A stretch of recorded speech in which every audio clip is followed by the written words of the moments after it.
This is James Holder for Rivalry TV in association with Macklin's Gym. And with me I've got someone who used to appear on the channel quite a lot. He's been quite elusive of late. He's stolen my hairdo, wears it better than me, and he's not been around. What's happening? I don't know, you've been avoiding me like the plague, Jay. I don't know what I've done to you. It's the toothache, it's the toothache.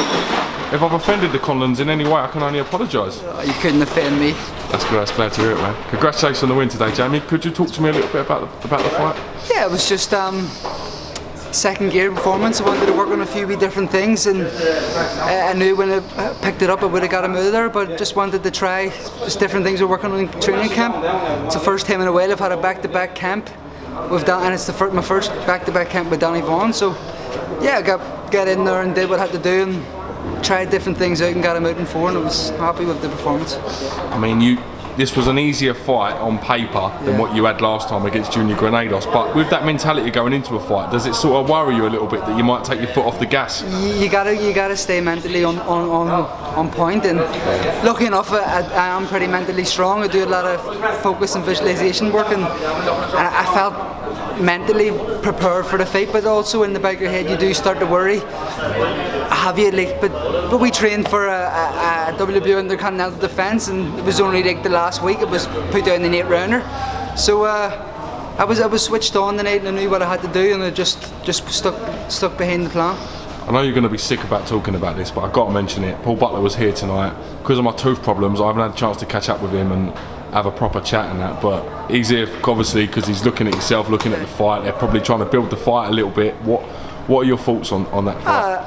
To be honest, he seems like a really nice guy. I met him tonight, and he's a real down-to-earth guy, and I always said he's a great fighter, world class. He's proven that he's won a world title. That's right, yeah. But I think we both need each other. We need each other to make some good money, make ourselves one of us to be a title, get a title for the fight.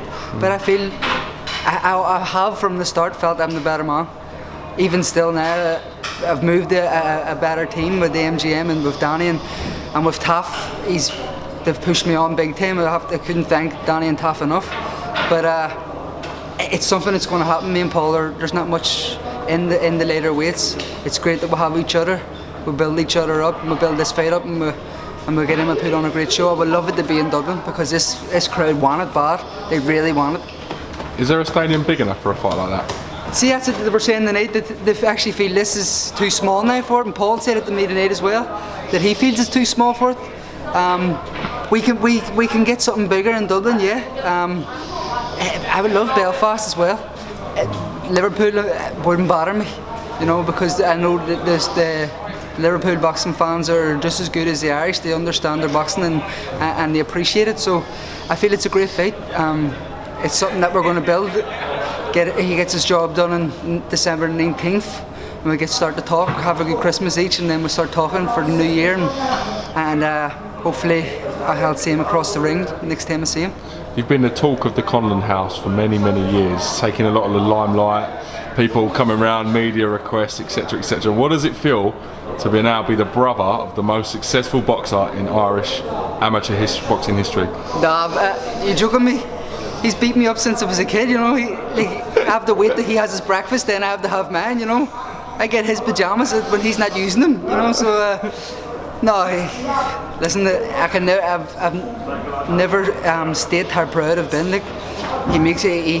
I'm more prouder of his successes than I am of my own, and I've always said my proudest moments have been watching him do what he's done and being in the Olympic Games, watching him in London, and then being Ireland's first and only world champion and doing something no one else has ever done. And I've been saying it since he was 16 when I used to work on the building sites and telling all the lads on the site, and he hadn't even won an Irish title then, that listen, he's going to be going to London and stuff, and they were looking at me like I had 3 heads because he was just a wee scrawny kid from West Belfast then. He's become now a superstar of Irish boxing, and he rightfully deserves it because there's no one who works as hard as him, and I'm so happy for him, and I'm proud to be his brother because he makes me proud every day. Do you think he'll turn over? Yeah, 100%. You reckon he will? 100,000,000%. He's got the style for it, he's got the attitude for it, he's got the looks for it, he's got the charisma, he's got everything to make a good pro. He's very confident, he knows what he wants, he's very driven, but I'm not joking. He said to me at the start of the year what he was going to do: European champion, Commonwealth champion, and world champion. And then he said again, I'm going to be Olympic champion. And you can't help but believe him, and he believes he'll be world champion in the pro game. He knows his targets, he knows his goals, and he's already aiming at people, top pros at world level, and it's crazy because to me and you, we would just go, shh, be quiet or whatever, or he's talking out his arse, but he 100% he believes it. What do you think is harder to win? A world title as a pro, where I know it's a different kind of game, but there's so many different titles available to win for top sanctioning bodies, or in the amateurs where there's only really one champion per weight? You just kind of said it yourself. The world amateur champion, or whatever they call amateur boxing now, the world amateur champion, there's one world champion for, I think it only happens every 2 or 3 years. You fight the best. You can't like pick and choose who you fight to get to your title, to get your eliminators, to get your intercontinental titles. You fight the best, and you fight them over 5, 6, 7 days. You know, you fight every 2 days, and you have to qualify even to get the bloody world championships. So without doubt, it's not even a race. It is 10 times harder. What he's done, I don't think people understand, because they don't get the publicity of what they deserve.